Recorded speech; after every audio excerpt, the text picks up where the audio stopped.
You open your eyes for the first time in a modest house in Queens, New York. Congratulations, you're Peter Parker. Unlike a Viltrumite, you weren't born with a cape or the urge to conquer galaxies. You were born with a high IQ and a target on your back for every bully at Midtown High. Your parents? They're gone before you can even remember their faces, leaving you with your Uncle Ben and Aunt May. They're the best people you'll ever know. Which is unfortunate because, in this universe, being a good person is basically a death sentence for everyone around you. Fast forward to age 15. You're at a science exhibit, probably nerding out over some isotopes, when a radioactive spider sinks its fangs into your hand. This isn't a cool superhero origin to you yet. It's a searing, feverish nightmare. Your DNA is being rewritten in real time. You wake up the next morning and your vision is perfect, but your life is about to become a blur of trauma. You've got the proportional strength of a spider, but you've still got the social standing of a locker-shoving victim. You decide to use your powers for the most logical teenage reason: money. You hit the wrestling ring, you make some cash, and you let a common thief run past you because it's not your problem. That 3-second decision costs you everything. You come home to find police lights reflecting off your front window. Uncle Ben is dead. He died because you were tired. He died because you were selfish for one afternoon. This is the moment the Spider-Man identity is born, not out of glory, but out of pure, unadulterated guilt. Now you're a hero, but let's talk about the logistics. Your spider sense? It's a constant vibrating alarm bell in the base of your skull that never shuts up. New York City is loud, crowded, and dangerous, which means your brain is screaming at you 24/7. And the webs?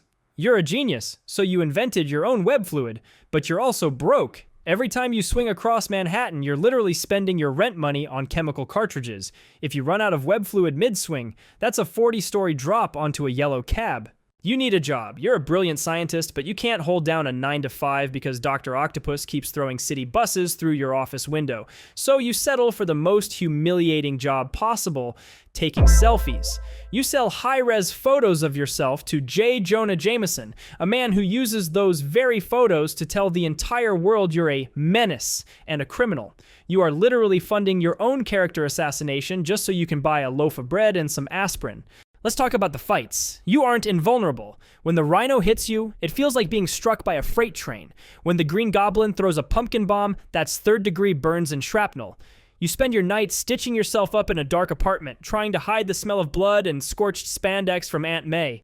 You have chronic back pain, your ribs have been broken more times than you can count, and you're constantly exhausted. You're a 20-something with the medical chart of an 80-year-old stuntman. Then there's your social life. Or lack thereof. You have a date with the girl of your dreams? Too bad, the Sinister Six just escaped Rikers Island. You're supposed to graduate? Sorry, the lizard is in the sewers again. Every person you love is a hostage waiting to happen. You watched Gwen Stacy fall, and despite your speed and your strength, your own web, the thing that was supposed to save her was what caused the fatal snap. That's the Parker luck. It doesn't just mean you lose your keys. It means the universe actively hates you. By your 30s, you're a veteran. You've saved the world, the galaxy, and the multiverse. Does anyone know? No, you're still living in a cramped apartment with a leaky ceiling. The Avengers have a giant tower and government funding. You have a sewing kit and a past-due utility bill. You keep the mask on because if the world finds out who you are, the villains won't come for you. They'll come for the people you have left. You are the most selfless man on Earth, and your reward is a life of poverty, loneliness, and physical agony. Why do you do it? Because you can still hear Uncle Ben's voice. Because you know that if you stop, someone else's Uncle Ben doesn't make it home.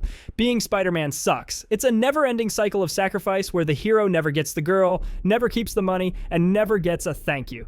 But you put the suit on anyway. You leap off the rooftop, pray your web shooters don't jam, and swing back into the fray. Congratulations, kid. You're a hero. Now go pay your rent. If you watched until the end, thank you so much. The next video will be much more interesting and higher quality. Please support the channel with a subscription, a like, and a comment. Thank you very much, and have a great day, evening, or morning.